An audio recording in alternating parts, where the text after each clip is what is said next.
ఓం నమో వెంకటేశాయ. అందరికీ తొలి ఏకాదశి శుభాకాంక్షలు. సో నిన్న నేను చెప్పినట్లుగా చాలామంది ధర్మేంద్ర ప్రధాన్ మినిస్టర్ రాజీనామా చేయడు అనుకున్నారు. నేను చెప్పడం జరిగింది, ధర్మేంద్ర ప్రధాన్ రాజీనామా చేస్తారు అని చెప్పడం జరిగింది.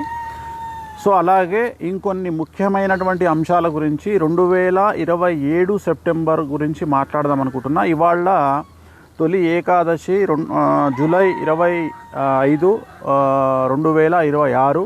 సో ఎగ్జాక్ట్గా కనుక మనం తీసుకుంటే రాబోయే సంవత్సరం అంటే 2027 సెప్టెంబర్ నుండి శని మార్పు కనిపిస్తూ ఉంది.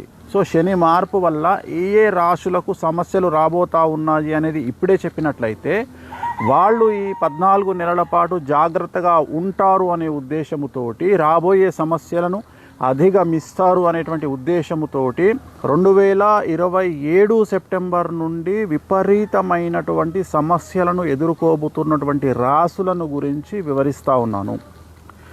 సో 100% 2027 సెప్టెంబర్ నుండి 100కి 100% సమస్యలను ఎదుర్కోబోతున్నటువంటి రాశులు ఏమిటయా అంటే మీనరాశి, మేషరాశి, వృశ్చిక రాశి, కన్యారాశి.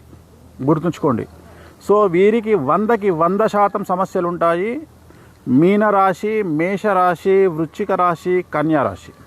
అలాగే 100కు 90% సమస్యలు ఉండబోయేటువంటి రాశులు ఏమిటయా అంటే మకర రాశి, వృషభ రాశి. సో ఈ 6 రాశులు 2027 సంవత్సరం సెప్టెంబర్ నుండి విపరీతమైనటువంటి సంచలనాలు, సమస్యలను ఎదుర్కోబోతూ ఉన్నారు.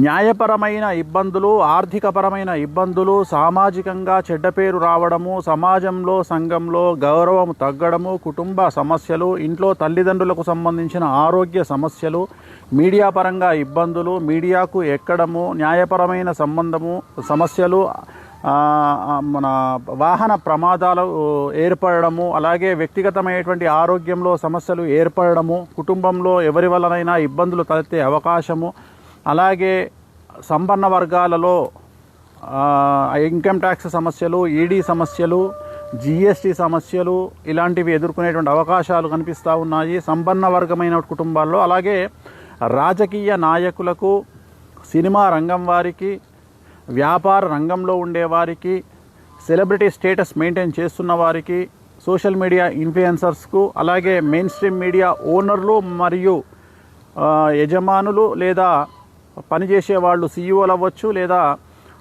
వాళ్ళని ఏమంటారు యాంకర్లు అవ్వచ్చు, న్యూస్ రీడర్లు అవ్వచ్చు, మీడియా రంగంలో ఉండేవారు.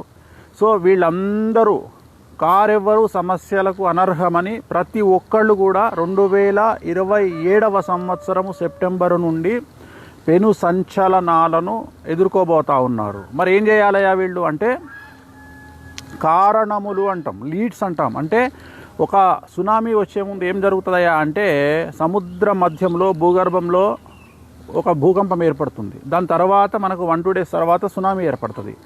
అలాగే ఇప్పుడు మనం చేస్తున్నటువంటి పనులు అంటే ఇప్పుడు ఈ రాసుల వారు చేస్తున్నటువంటి పనుల వల్ల 2027 సెప్టెంబర్ నుండి మీకు సమస్యలు ఎదుర్కొనేటువంటి అవకాశం ఉంది. ఎన్ని రోజులు ఉంటుందయా అంటే 2027 సెప్టెంబర్ నుండి 2.5 సంవత్సరాల పాటు ఉంటుంది. అంటే 28 సెప్టెంబర్, 29 సెప్టెంబర్, మార్చి 2030 వరకు మీరు ఈ సమస్యను ఎదుర్కోబోతూ ఉన్నారు. కాబట్టి కళ్ళు నెత్తికి ఎక్కించుకోకుండా, ధన మదాన్ని, డబ్బు మదాన్ని కళ్ళకు నెత్తికి ఎక్కించుకోకుండా జాగ్రత్తగా ఉండండి. సాధ్యమైనంత వరకు వివాదాలకు దూరంగా ఉండండి. కొత్త పెట్టుబడులకు ఎవరినో నమ్మి డబ్బులు ఇవ్వడము, అప్పులు ఇవ్వడము, కొత్త పెట్టుబడుల జోలికి వెళ్ళడము, కోట్లు సంపాదిద్దామనేటువంటి ఆశకు వెళ్ళడము, అత్యాశకు సో ఈ అత్యాశను చంపుకోండి, మీ ఈగోను చంపుకోండి. సో చాలా జాగ్రత్తగా ఉండండి. సాధ్యమైనంత వరకు ఆరోగ్యాన్ని జాగ్రత్తగా చూసుకోండి, కుటుంబాన్ని జాగ్రత్తగా చూసుకోండి. మరొక్కసారి చెప్తా ఉన్నా 100కు 100% 2027 సంవత్సరంలో సమస్యను ఎదుర్కోబోతున్నటువంటి రాశులు మీనరాశి, మేషరాశి, వృశ్చిక రాశి, కన్యారాశి. అలాగే 90% సమస్యలను ఎదుర్కోబోతున్న రాశి మకర రాశి, వృషభ రాశి. వీరందరూ జాగ్రత్తగా ఉంటారని ఆశిస్తూ ఈ సమస్యలు 2027 సెప్టెంబర్ నుండి 2.5 సంవత్సరాల పాటు ఈ రాశుల వారు ఎదుర్కొనేటువంటి అవకాశాలు కనిపిస్తూ ఉన్నాయి. ఓం నమో వెంకటేశాయ.